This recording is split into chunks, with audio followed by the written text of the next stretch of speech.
Hello students, তোমাদের সকলকে স্বাগত জানিয়ে আজকের ভিডিও শুরু করছি। আজকের ভিডিওর বিষয় basic English grammar, definite and indefinite articles.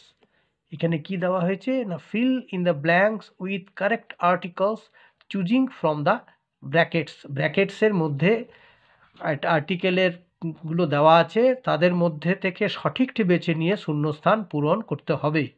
Number 1-এ বলা হয়েছে হি ইজ ড্যাশ এসডিও।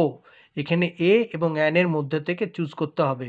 তাহলে হি ইজ অ্যান এসডিও। আচ্ছা, এখানে দেখো এসটা যদিও কনসোনেন্ট তবুও এর উচ্চারণ এস ভাবেল সাউন্ড আসছে, এসডিও এস এ আসছে, সেই জন্য এখানে হলো অ্যান।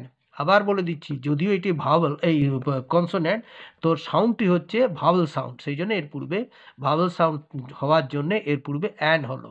সিমিলারলি এরকম my father is dash L L L B L L B, তার মানে এখানে এটা আছে ভাওয়েল সাউন্ড দিয়ে শুরু, সেই জন্য হলো my father is an L L B.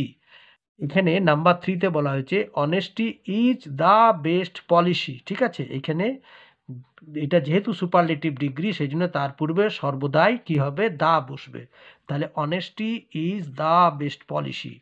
আচ্ছা, ড্যাশ বয় ইজ সুইমিং। আচ্ছা, এখানে এ বাদ দেয়, দাটা কখন হয়, যদি মানে আগেই মানে অ্যাফোরসেড নাউনকে যদি বোঝানো হয়, ইন্ডিকেট করা হয়, যদি আগেই উল্লেখ থাকে তার, তাহলে সেক্ষেত্রে পুনরুল্লিখিত হওয়ার না করে এ না বসিয়ে তাকে দা বসানো হয়। কিন্তু এখানে যেহেতু এই ছেলেটি উল্লেখ নেই আগে, সেজন্য এখানে আমি করলাম এ বয় ইজ সুইমিং, একটি ছেলে সাঁতার কাটছে। এখানে দা বয় বললে ছেলেটি, নির্দিষ্ট একটা ছেলেকে বোঝাতো যার উল্লেখ আগে আছে, এখানে উল্লেখ নেই বলে আমি এখানে এ বয় ইজ সুইমিং করলাম। নাম্বার 5-এ বলা হয়েছে I have dash you. You মানে এটার কথাটা অনেকে জানে না হয়তো, ইউ মানে হচ্ছে ভেড়া, স্ত্রীলিঙ্গ, ভেড়ার স্ত্রীলিঙ্গ, হ্যাঁ, মানে ফেমিনিন জেন্ডার অফ মানে ল্যাম্প, ভেড়া, তার স্ত্রীলিঙ্গ ইউ। এখানে ইউ উচ্চারণ আসছে, সেই জন্য কি হলো, I have an U. Number 6-এ বলা হয়েছে দ্য কাউ। এইখানেও দেখো ইউ উচ্চারণ আসছে, ড্যাশ ইউজফুল অ্যানিমাল, ইউ আসছে উচ্চারণ, ইউ মানে যেহেতু ভাওয়েল হলেও এটা যদিও মানে ইউ আসছে, ইউ বা ওয়া থাকলে কি হয়, এ হয়। আবার বলে দিচ্ছি, যদিও ভাওয়েল দিয়ে শুরু ওয়ার্ড যদি ইউ বা ওয়া হয়, তাহলে এখানে এ হলো, সেক্ষেত্রে এ হবে। তাহলে the cow is a useful animal. আর এইখানে she lives in dash UK, এইখানে এখানে অনেকগুলো দ্বীপ নিয়ে ইউকে ইউনাইটেড কিংডম বোঝানো হচ্ছে, তো সেই জন্য এগুলো ক্ষেত্রে সম্মিলিত থাকলে সমষ্টি বুঝালে বা দেশের সমষ্টি বুঝালে সেটার পূর্বে দা হয়। তাহলে she lives in the UK.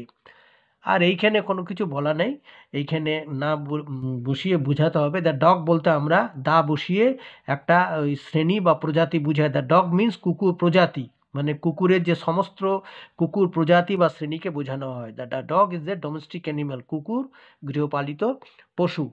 আর এখানে লুক অ্যাট দ্য সান, এখানে দা কেন হলো, পৃথিবীতে যেগুলো কেবলমাত্র একটি আছে, দুটো নেই, অনন্য যেগুলো, সেইগুলোর পূর্বে যেমন দা সান, দা মুন, দা স্কাই, মানে যেগুলো পৃথিবীতে একটি আছে সেগুলোর ক্ষেত্রে দা হয়। তা লুক অ্যাট দ্য সান। আর এইখানে দা কেন হলো, দা ইংলিশ, ইংলিশ মানে এটা ভাষা নয়, কিন্তু এটা হচ্ছে জাতি, ইংরেজ জাতি। আর ব্রেভ মানে ইংরেজরা সাহসী জাতি। এখানে এই ইংলিশের আগে যদি দা বসে যায়, তাহলে সেক্ষেত্রে সেটা জাতি বোঝাবে বা শ্রেণী বোঝানো হবে। ঠিক আছে, আচ্ছা।